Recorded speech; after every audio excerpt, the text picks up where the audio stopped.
go do some research on LinkedIn, reach out to at least 10 people per organization, and then, set up a system for yourself so that it's like, okay, I reached out to so and so on X date.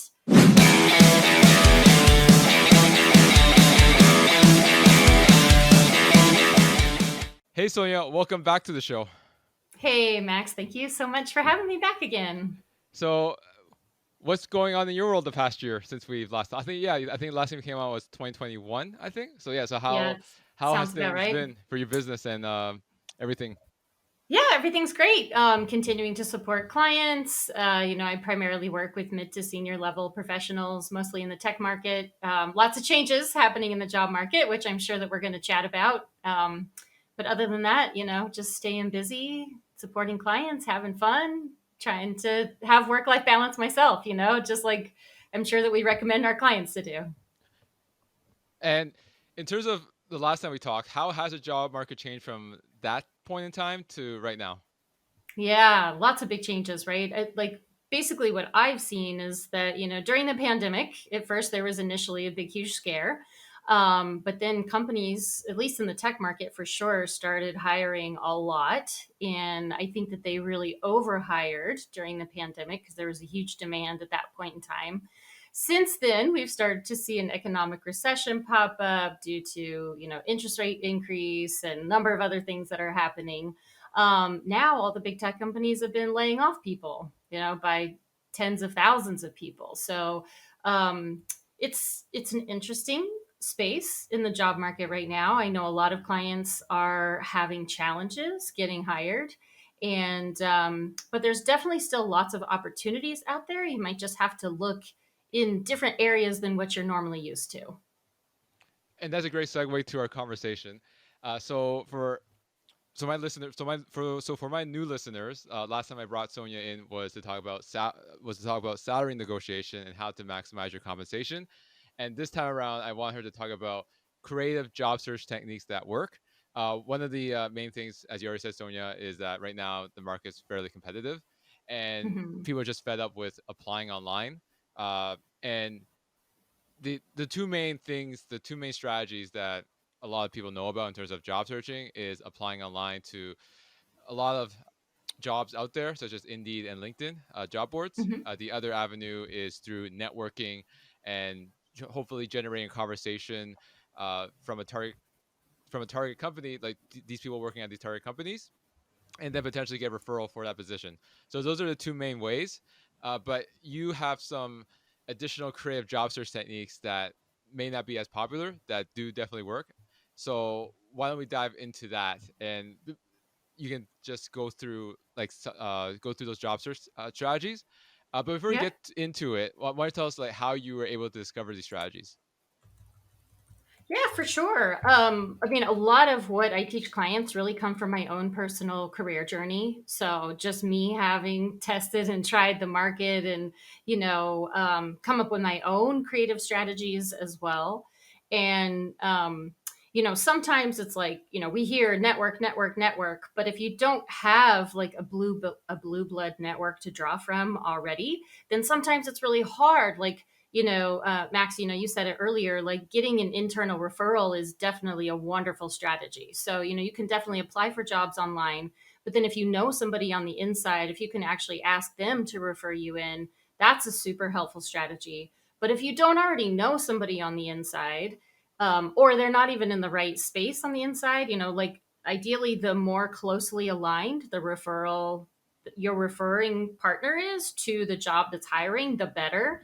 So let's say that you're an engineer, and you're trying to land a job in the engineering department, but your network, your person that is in the marketing department, or vice versa, right? Is like obvious. It's actually better if you know somebody that's more closely connected with the role that's hiring.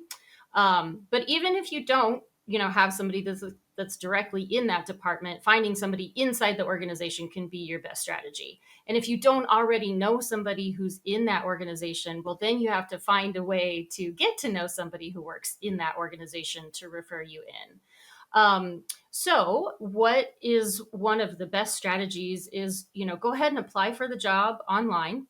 But then look on LinkedIn, use LinkedIn as a search database to identify who you think that the hiring manager might be. Or if you can't easily identify who the hiring manager is, then look for, who you think might be key decision makers or key influencers for that particular role that you're hiring for. So go directly to that department. And what you can do is like the job that you're hiring for. Let's say it's a marketing manager. Put marketing manager, like put the name of the company plus marketing manager, and then go on LinkedIn and try to find as many people who would be most closely aligned with that particular role that you would be interviewing for. Reach out to them. And sometimes this can be a bit of a numbers game. So don't just try it with one person. Then, if it doesn't work with one person, then, that doesn't mean the end of the world. But I would try to reach out to like at least 10 people in the same organization. And there's multiple benefits of doing this. So, one, hopefully you're going to find somebody who actually will connect with you. If you can get directly in contact with the hiring manager, all the better. But if you get direct connected with somebody who might be a peer, or think of like who the key decision makers or key influencers might be. Peers would be key influencers, but maybe if you can find the hiring manager or who you think might even be the manager of the hiring manager or someone closely aligned with the hiring manager, then you're going to want to reach out to them. So first you have to submit a connection request. You won't be able to message back and forth with those individuals unless you are fully connected, unless you have in-mail credits. So you can actually, if you're a LinkedIn premium account user, you can have in-mail credits. You do have to pay for that. But if you have those in-mail credits, then you can go ahead and message with people regardless whether you're fully connected or not. Once you are connected, then oftentimes you'll have direct contact. You'll have direct contact information. So once you're a first degree contact, you can actually go to their profile and look at their contact information. So even if they don't respond to you on LinkedIn, you can actually look for their email address, or sometimes people will even leave their phone number on there. And I found much higher response rates if you email back and forth with people versus trying to wait for them to receive and respond to a LinkedIn message. Some people are very active on LinkedIn, but most people are not. And so if you can get their email address, it's easier to communicate back and forth through email. And they may either put their work email address or their personal email address. So the message that you reach out with, you want to make sure that the tone of your message matches how you're connecting with them. So if you're reaching out to them at their work email address, that might be a slightly different message than if it's like their personal Gmail account. And I can keep going here. I've got all kinds of tips. Yeah, continue with I'll the networking. pause. Yeah, well, yeah, Yeah, keep going. Okay, good, good, yeah. Keep good. going to networking. Yeah. So, yeah, yeah. So this is really powerful because all of a sudden you now have directly connected with people who may have influential power in who they hire for this particular role. So instead of just submitting your resume online for the job application where maybe 400 other people are applying for that same job, this actually helps you build personal rapport with people who may have either decision making power or influence in that decision of who they're going to hire for that role. So now let's talk about what you're going to say when you reach out. So, first and foremost, if you're sending that first initial connection request on LinkedIn, you'll only have 200 characters. So you're going to have to keep it short and sweet. You can just say something like, if I was reaching out to Max and trying to get a referral from you, Max, I might just say like, hey, Max, I'm looking to connect with other, hey, Max, I just stumbled across your LinkedIn profile. I'm looking to connect with other career coaches or other marketing managers or something like that. You're not going to have a direct ask in that first initial connection request. Your goal of that first initial message is you want them to click yes, that they're accepting your connection request. So then once they've connected with you, now you can message back and forth with them through LinkedIn. Unless you already have those in-mail credits that we talked about earlier, then you can go ahead and, message back and forth. But you do want to build a relationship out of this. So don't just come out of the gate with these, huge requests before you've even had a chance to build rapport. Once you do get connected with them, whether that's through LinkedIn or through email, and as we talked about earlier, you're probably going to get much higher response rates through email. And I do suggest that you reach out to at least 10 people in each organization. And the reason for that is that not everybody is going to respond, but if you reach out to enough people, someone will respond. And so you know, but if you are submitting those connection requests on LinkedIn, even if they don't respond to your messages, it's actually still helpful to get new connection requests, because then if you do end up interviewing with that organization, but let's just say that you got 5 new contacts and they're all in the same department that's hiring for this open role, one of the very first things that they do when they're going to interview for an open position is they go check your LinkedIn account. And if they see that you already have shared similar connections of people who work in the same department, that's already a huge plus and a huge bonus for you, even if they never responded to your message. Because then they're going to be thinking, oh, hey, how do they know Sally and Bob and Sharon?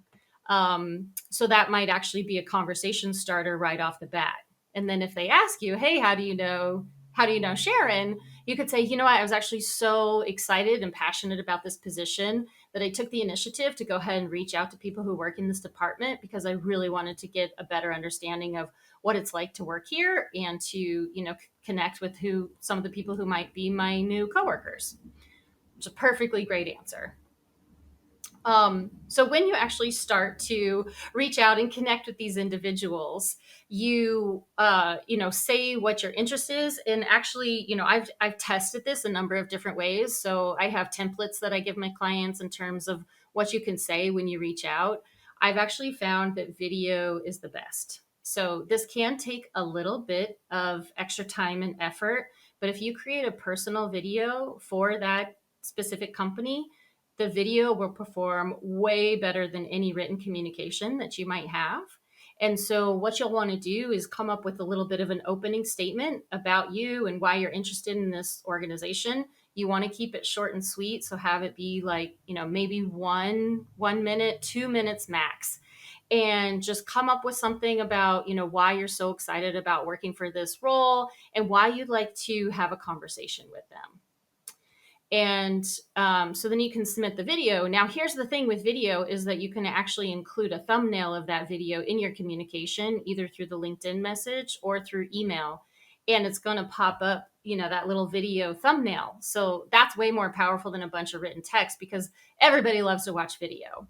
And what you say, you can script it out, but just go off the cuff and be your natural, authentic self and say why you're so excited about the company, the role, and give some information about yourself and your background, the results that you produced, and why you're a stellar candidate for the particular open position. And so I usually do that and then just say, hey, would love to chat with you further. Do you have a quick 10 minutes? Can we jump on a phone call? And, I'd love to discuss more about the role. And I usually always just suggest like a 10-minute phone call because the likelihood is that if they get on a phone call with you, it'll probably go much longer than 10 minutes. But most people are so busy. And this is not an official interview. This is just you requesting more information about the role. So 10 minutes is a low enough time investment that if people are going to say yes, they're much more likely to say yes to 10 minutes rather than, 30 minutes or an hour or whatnot. Back in the day, we used to ask people to go have coffee in person. I think there are still cases where that can be a good suggestion. But I usually just start with a 10-minute phone call because it's just such a low enough investment that if people are likely to move forward with that, then you can start with a 10-minute phone call, and then if it makes sense, you can still schedule a coffee if you're even in the same location and if that makes sense. So Got it. that's So kind of the yeah. What do you think, Max? How do you have these kinds of suggestions for your clients too, or what have you tried? Um, yeah, like I definitely do the targeting. Have template. Well, obviously, again, like I give them a template, but then they will have to customize it based off who they're targeting. I don't really Uh-huh. suggest video a lot because a lot of them are not fans of video. Again, it's going back to like you have to get out of your comfort zone to get the results you want. So I Hmm. definitely like the idea of doing a video. In terms of like time investment, Like absolutely, like I say 20 minutes because in a way, like if it's too if it's too short, they might not bother, right? So in my opinion, it's good to have like 15 20 minutes is a good medium. Obviously Hmm. you don't ask for 30 or an hour, right? I think that'd be too much. But yeah, just a short, quick phone call. I think that will definitely increase the engagement. So you definitely shared with us some creative techniques inside the networking strategy. Uh, Again, like there's a lot of career coaches on LinkedIn promoting how networking is the great equalizer. But Hmm. I've spoken to a lot of professionals that says networking doesn't work for them. So like, what's going on? Like, why is networking not working for them? When networking for you, as you said, like there's a couple ways to make it work for you in terms of like customized messaging, tailoring, make sure that it's still a volume game a little bit. You can incorporate video. So again, like what are some of the common things that is making these job seekers frustrated with networking and don't think that there's a way out? Yeah. One of the biggest challenges that I see with networking is that people rely on their existing network.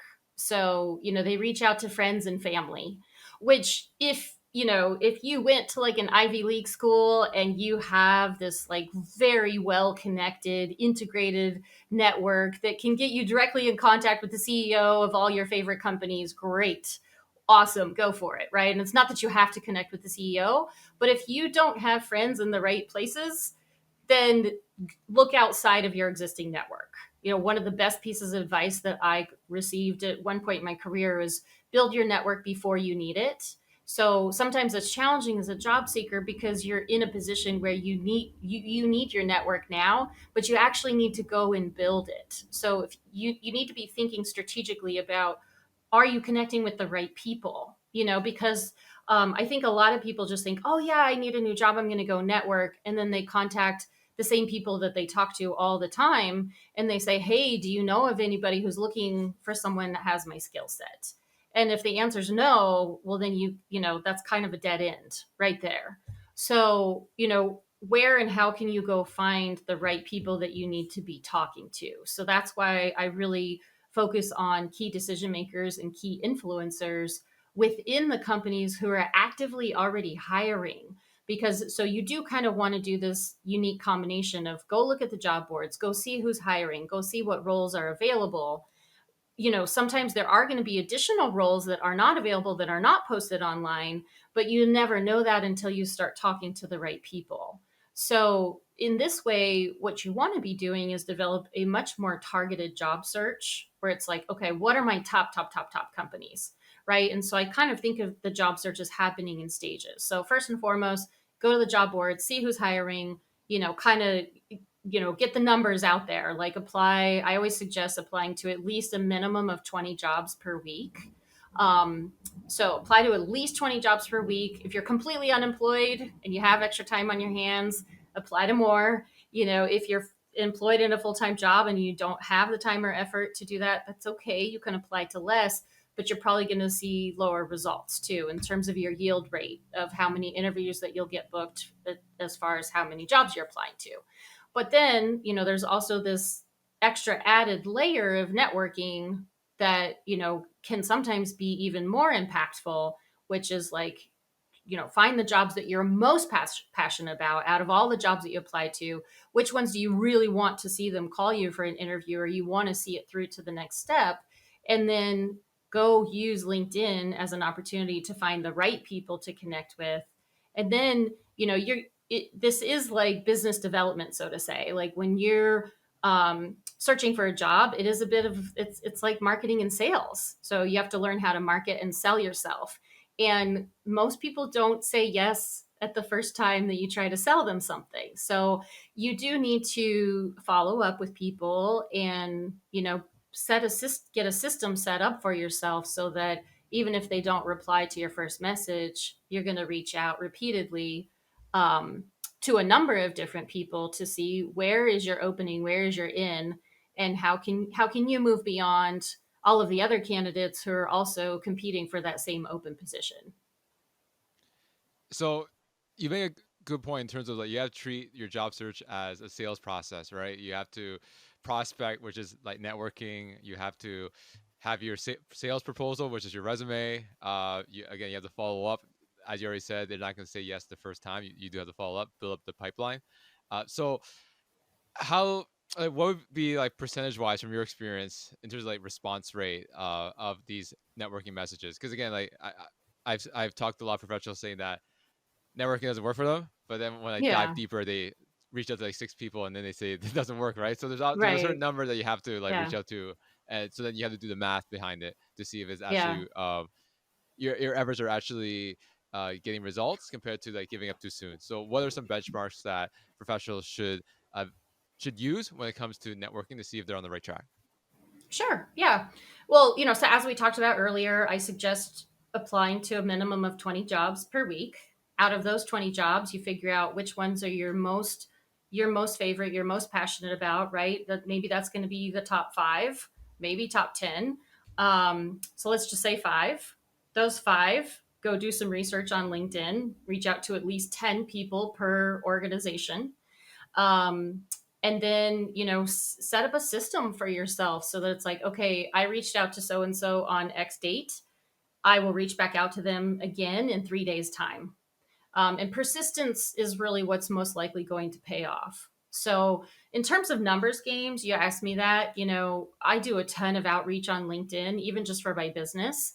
And I would say across the board, it's probably about 30% that accept the initial connection requests. So, let's say that we reach out to 10 people.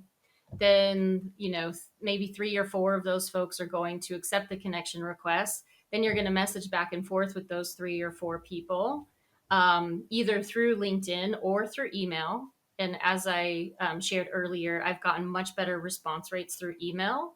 And I didn't say this earlier, but you can either use the contact information that shows up in their LinkedIn profile, which might probably most likely is going to be their personal email address, or you can use different tools online. Like there's a tool called hunter.io that you can use to go figure out what the email nomenclature is for a particular organization. So even if they don't accept your connection request, you can still email back and forth with them. This is a very bold approach, though, and I think most, I've had a lot of people tell me to, oh, networking doesn't work. But then when I ask them further, I'm like, well, did you try this? Did you try this? Did you try this? They're like, no, no, no, no, no, because I didn't feel comfortable doing that, and it seems too bold for me to reach out to somebody through their work email address. But the thing that you have to keep in mind is that, like, for an employee to check their work email is actually part of their job. So they're more likely to read and respond to an email through their corporate email account rather than their personal email account, but I would probably try both. And you don't want to be a pest, but you can, definitely still be persistent. And I like to use humor a lot. And, I happen to be very comfortable on video. So I'm somebody who would create a video versus somebody who's not. If you're not comfortable with video, that's okay. But can you find a way to make your communication be more engaging or more humorous or something that they're more likely to respond to? Because everybody's kind of used to that, like, I don't want to call it boring, but most cover letters are kind of boring, right? And so, like, how can you make your information be a little bit more interesting? In today's age, we have the wonderful value and benefit of ChatGPT. So, can you take your cover letter, put it into ChatGPT, and say, hey, make this information more engaging, more humorous? Write me a headline that will cause a stranger to respond to my communication. And, you might have to play around with that a little bit, but you might come up with something that's going to, get more responses rather than not.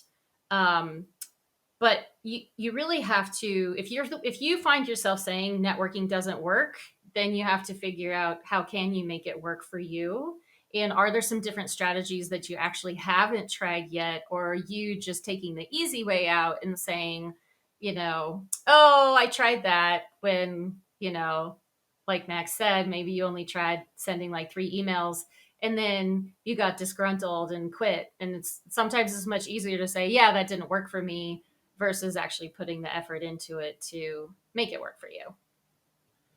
Absolutely. So again, thank you so much for helping us refine the networking strategy. I'm sure there's a many things that you mentioned that professionals that try networking have not done.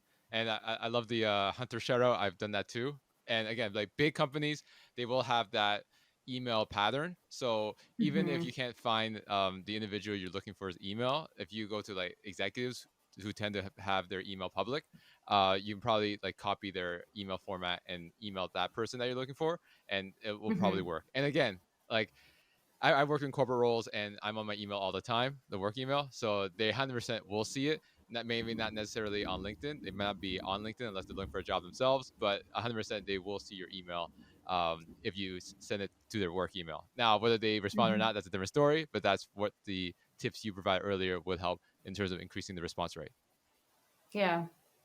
Another idea I have for you here, is like if you're trying these things and it still feels like it's not working, sometimes you have to take like a really unique approach. Um, unique approaches could be things like, "Hey, I'm conducting a study," or "I'm writing a book on this topic," or things that like people might be interested in engaging with you for.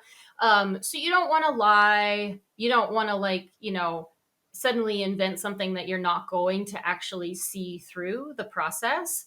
But I've done things before for even for my business where I said, "Hey, I'm conducting a study with product managers on this type of topic." Right. And then I reach out to people, "Hey, could I interview you for this particular study?" You may actually get a whole lot more interest in that kind of thing. You actually do want to produce that, like produce the study, produce some sort of white paper or output approach.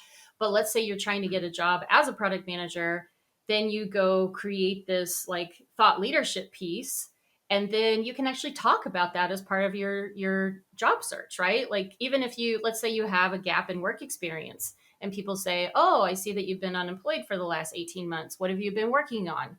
"Oh, actually, I took it upon myself to write a white paper about product managers who, late breaking trends in product management," or something like that. And you could write that based on going and interviewing 50 different people from all these different companies that you want to work for.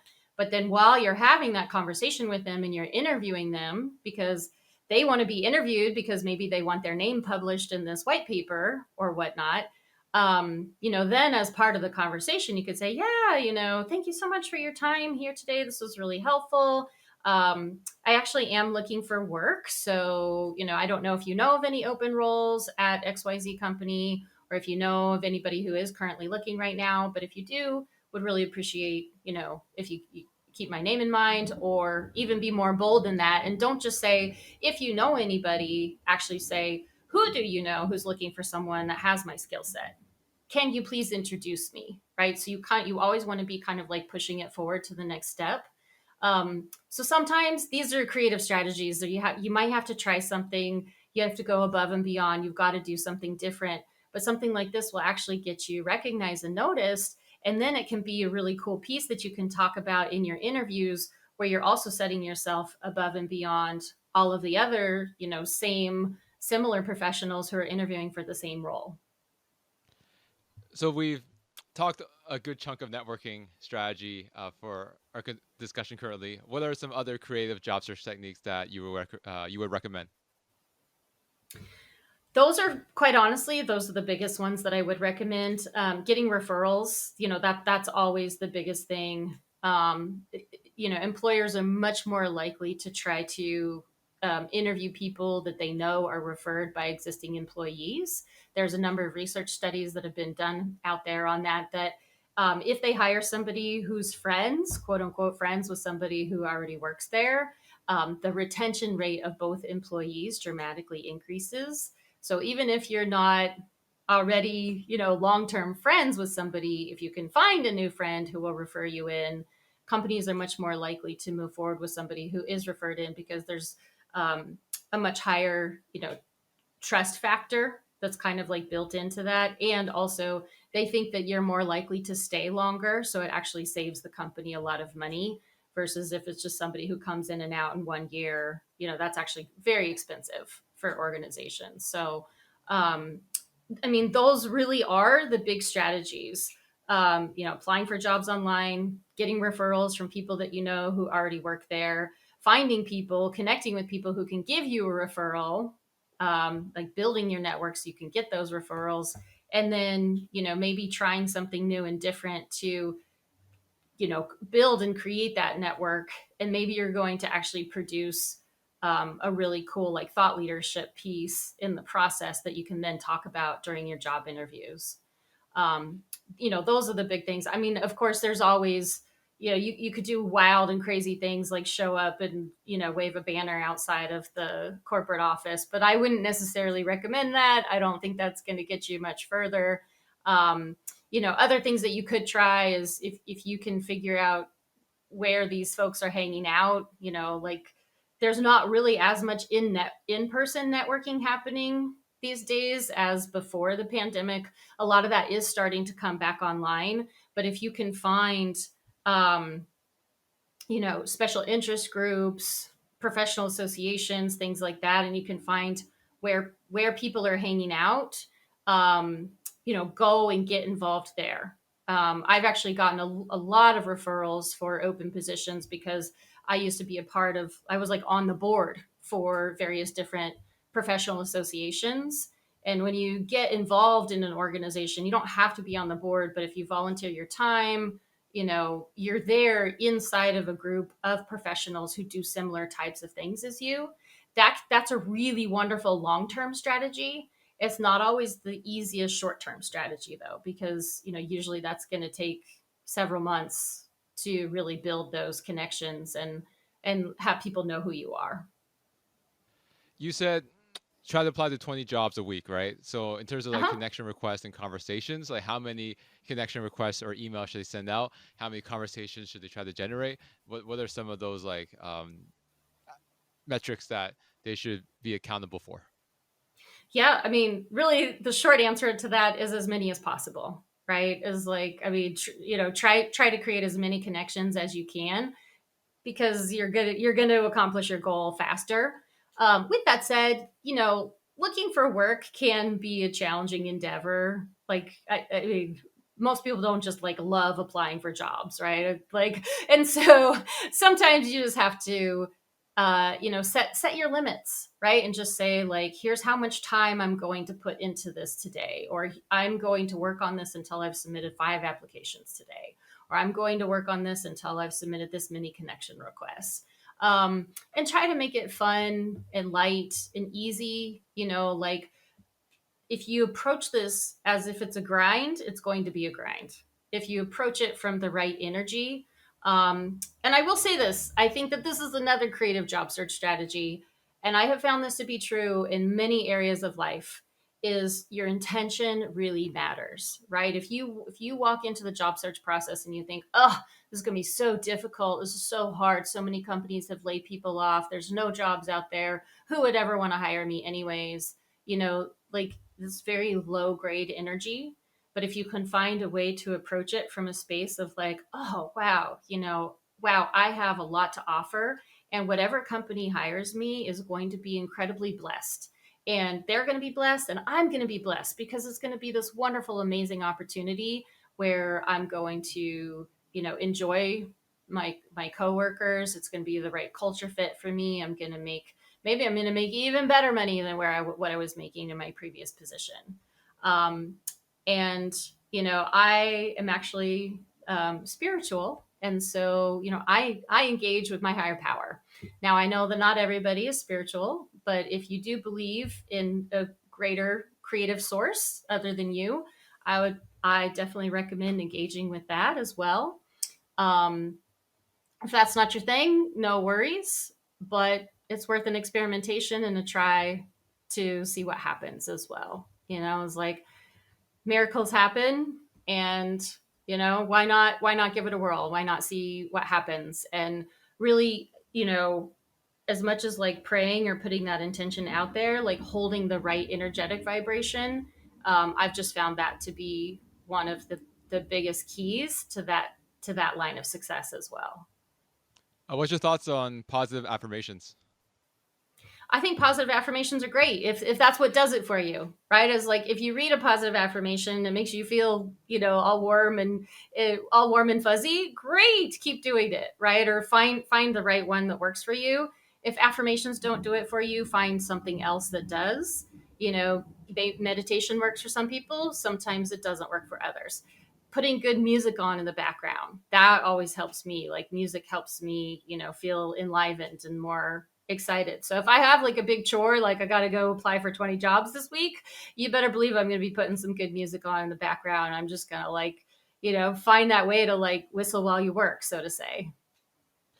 And we can't talk about the job search without talking about compensation and salary. So from your experience from the first time we talked till now, are salaries still like high, low? Like should people wait it out because of the recession until people companies get more budget? What's your thoughts on all that? Yeah. What I think that salaries are still mostly the same. The open positions are somewhat competitive to land. Um, I have not personally seen, cuts in salary. I think it's just more about cuts in numbers, number of open positions. I do think that that's going to level out at some point in time, though, right? It's like I often see the pendulum swing. It's like during the pandemic, a lot of companies overhired, then they had to lay people off, right? And then now all the people who are still at those companies who are working, they've had to like double and triple and quadruple their workload. So I am seeing companies that are starting to hire again. So I think we're going to level out again somewhere in the middle. I'm not seeing cuts in salaries. If anything, I'm starting to see more cuts in senior level positions. So I think companies are starting to, be more flat. So that it's like senior leadership will have greater responsibility than they ever have before. Maybe they're going to have more direct reports and they're going to kind of like flatten out the reporting structure, so to say. So those are the folks that I see that are having the hardest time right now are more senior level positions. More executives, more directors, senior managers. Those are the folks that I think are having the hardest time with the job search. Individual contributor roles, I think, are still doing just fine. All right, so yeah, because I've seen that a lot. Like the key word is streamline, right? Which is basically get rid of some Mm-hmm. of the extra executive leadership and try to consolidate the teams. Yep, yep. That's a lot of what I'm seeing. So in terms of next steps for people listening, whether well, obviously if someone's not working right now, whether they laid off, they have to like apply for jobs to get some income. How have people who are currently working, they're not happy with their current job right now, but they're scared to make a move because again, a lot of news in terms of the job market, layoffs. What is your advice for these groups of people? Yeah. I mean, if you're happy with what you're doing, stick around, stay a while, see what pans out with your current organization. Um, if you've been going for promotion, keep going, like keep going for that promotion. Like I said, I mean, companies are always going to be growing and there's always going to be opportunities to be had. So if you are happy with where you're at, find ways to make it worth your while to continue to stay. Or if you're like on the fence, but there are some, if things were a little bit different that would make you want to stay, really think hard about what are those things that would need to be different and are there ways that you can negotiate for that, or is it a promotion, is it more responsibility, is it higher pay, like what is it, and how is there ways to make that work for you, which usually happens over facilitated conversations with your manager and senior leadership. Sometimes that's much harder to do internally rather than just going and getting a new job elsewhere. So then you have to wager out, like, okay, well, what else is out there and how easy is that to line up? Um, I personally do not think that the job market is doom and gloom. Like, it is a competitive market, but it's always a competitive market. So if you find yourself in a position that you want a new job, and you already have a job, great. You're in the best position ever because you can be selective about what you accept. So if you want a new job, but you're already employed, hold on to what you got, get the job search going, start putting your application, update your resume, get clear on what you want, update your resume, start putting some job search out there, update your LinkedIn profile. there are recruiters who are still actively recruiting for roles on LinkedIn. So update your LinkedIn profile because maybe they'll come and find you. Wouldn't that be wonderful if they pursue you versus the other way around? Um, but it is not doom and gloom. So if you want a new job, go get a new job. There's tons of fish in the sea, and make it work for you. Like I still think that there's plenty of opportunity out there. It always comes down to how well are you positioning yourself for that next right fit opportunity for you. And to wrap up our conversation today, Sonia, what are your job search market trend predictions for the end of the year, like the Q4 and 2024? Mhm. Yeah, I think that as the summer starts to wind down, I think that we're going to see some more hires in the fall. That's a pretty traditional spike. We see like people are on vacation and out having fun in the sun, and then once the kids are back in school and we're all like getting settled back down into the fall time, there's usually a really nice uptick in new hires. So if you are considering a new position, right now is a perfect time to be getting all your materials pulled together and be ready for that. Be ready for job search, be ready for interviews, and all of that. Sometimes we see things start to, turn down during the holidays for the same reasons as the summertime. People are taking vacations or spending time with family. But that's not always the case. So, if you're in a position that you need a new job or you want a new job, go after it whenever the right timing is for you. And just be aware that usually there is more spikes in the fall time, but it's not always the case. There's people get hired every single day of the year, including Christmas. I've had people get hired on Christmas. So, like go after it.